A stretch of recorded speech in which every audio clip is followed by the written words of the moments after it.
Alright, so this is going to tank my video that I just uploaded, but I just got back from getting my hair cut.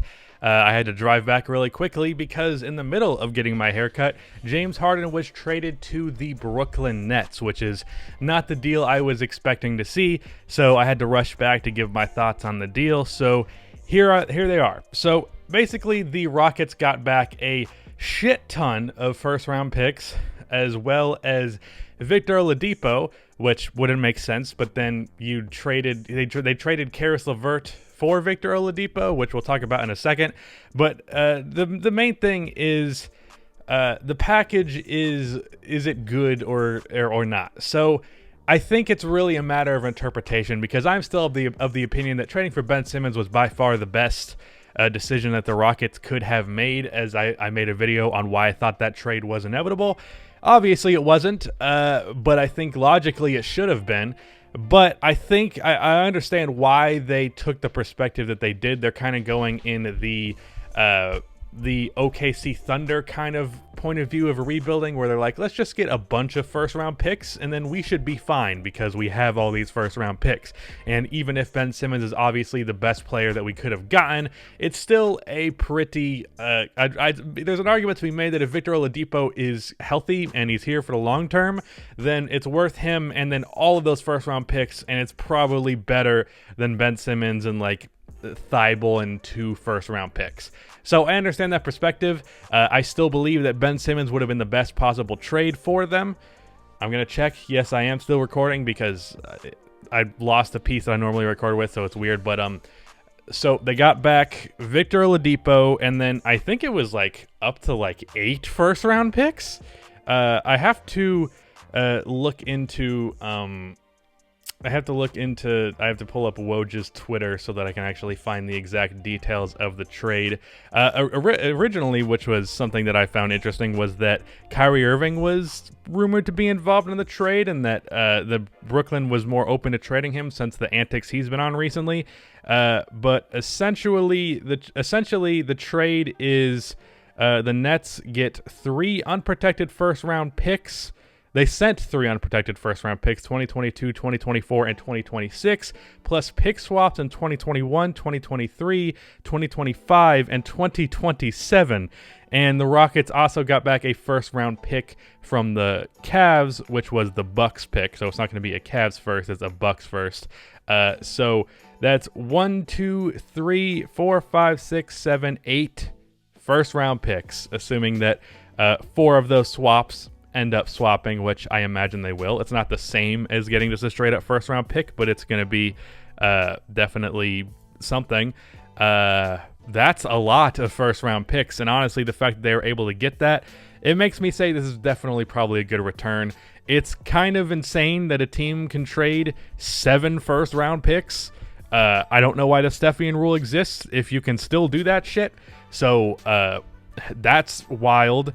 The Cleveland pick, I'm not entirely sure what Cleveland got out of this deal. Oh yeah, they got Jarrett Allen, I believe, as well as Taurean Prince. And then the Rockets ended up moving Caris LeVert to the Pacers for Victor Oladipo. So as for that point of view, why you pick Oladipo over Caris? I mean, I'm pretty sure Caris is on a longer term contract. Meanwhile, Oladipo is on a 1-year he's also not a restricted free agent.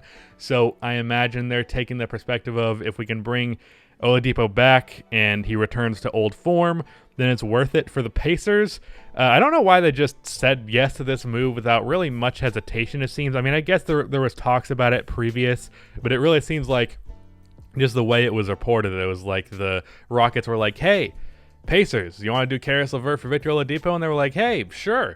Caris LeVert is not as good as Victor Oladipo on really both ends of the court, presuming that Oladipo is back to what he was a couple of years ago, and he's looked like that thus far to open the year. He's looked really good to open the year.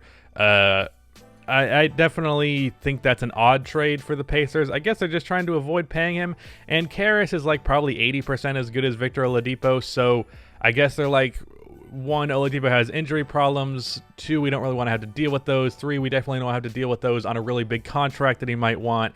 And there's been some testy stuff with him in Indiana. So I guess it makes some sense. But if I was a Pacers fan, I'd probably be a little bit annoyed by that because I would have rather just taken the risk with Oladipo. But I understand the perspective of not doing that. And then let's just talk about the Nets here, actually, because that's really the more interesting side of this. Like, the Rockets got a bunch of first-round picks and a good NBA player. That's solid enough. I don't think it's like anything that's going to be mind-boggling in the short term, but in the long term, things could be interesting. And I will say, Victor Oladipo on the Rockets, I do believe that could be a pretty good team if he is back to his former self on top of John Wall, DeMarcus Cousins, and Christian Wood. But outside of that, for the Brooklyn Nets, this is interesting. I made a video a while ago on why I believed they should not trade for James Harden, because I figured there's just too many shots. There's not too many shots. There's too many players who want to shoot and not enough shots available. So I still kind of feel this way. Basically, my mindset on this move for the Nets would be, if they can implement these guys perfectly and the egos can be avoided and everyone can be happy with their shots, then this team wins the 2021 championship. Because this is by far and away the most offensively talented trio of players ever.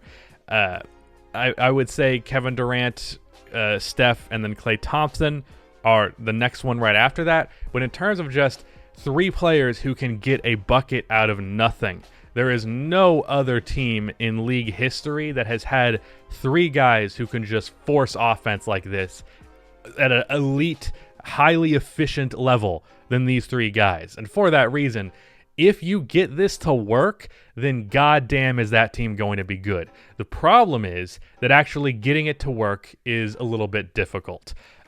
Because, again, as I said, one ball, three guys who want to shoot the ball like 25 times a fucking game, and that's only a mild exaggeration.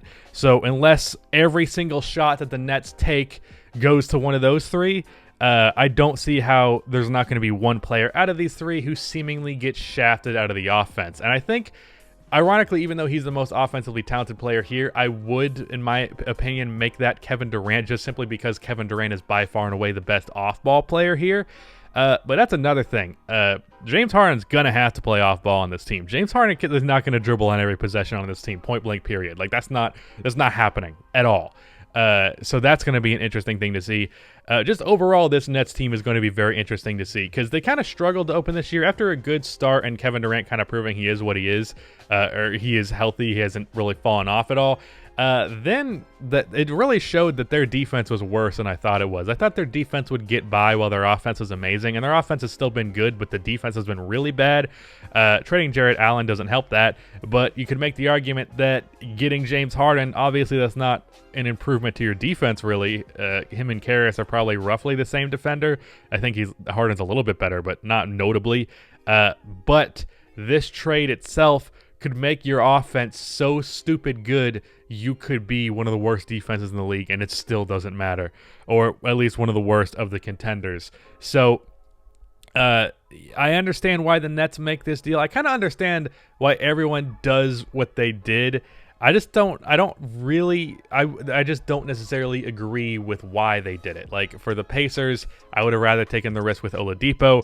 For the Rockets, I would rather have Ben Simmons, Tyrese Maxey, and like 3 first-round picks than 8 first-round picks and Victor Oladipo. I know that might seem crazy, but I just part of it's just a lack of patience for me. I wouldn't want to be banking my future on a middle schooler.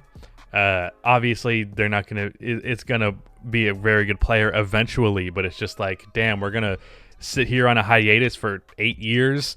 That's not a hiatus, but like they're clearly not going to be building anything contender like for a good while unless they end up turning those first round picks into a star player later on if they want to trade those again. I do think it's a good return, but I would have rather just had Ben Simmons, and then I think him, Christian Wood, and then some of their role players that's not John Wall could have made a decent team there. John Wall would have been an awkward fit, but I really don't care because John Wall is like 30 and Ben Simmons is like 25. That would have been my mindset going into that. So that's what I would have rather have done. And then if I'm the Nets, I think I would have also rather had those assets being used for defense rather than James Harden. Or if I was going to trade for James Harden, I would have tried to find a way to move Kyrie Irving just simply because of the lack of shots. If you can go from Kyrie to James Harden, that trade makes sense to me because James Harden is just better than Kyrie Irving, and on both ends. But it's just it's weird. I would have rather for the Nets, I would have rather just built a defensive core around those two, or just Harden and Kevin Durant. But as I said, the reason I say this is because I'm not all that confident that I'm really not confident at all that these egos can manage, the shot distribution can be managed. But if it can, watch out, because this Nets team is incredibly talented on the offensive end. It's just a matter of if Steve Nash and Daryl Morey and everyone, oh, he's back with Daryl Morey, I just realized that. It's a matter of if their coaching staff can really manage the shot distribution, build an offensive system that allows all three of these players to get the amount of shots they want. But regardless, we're going to see some fucking crazy games from this team. I mean, those three on the same team, there's going to be games where like all three of them have 30 plus. Like, I'm pretty confident in that. And that's going to be some crazy shit to see. But yeah, that's kind of my thoughts on this trade.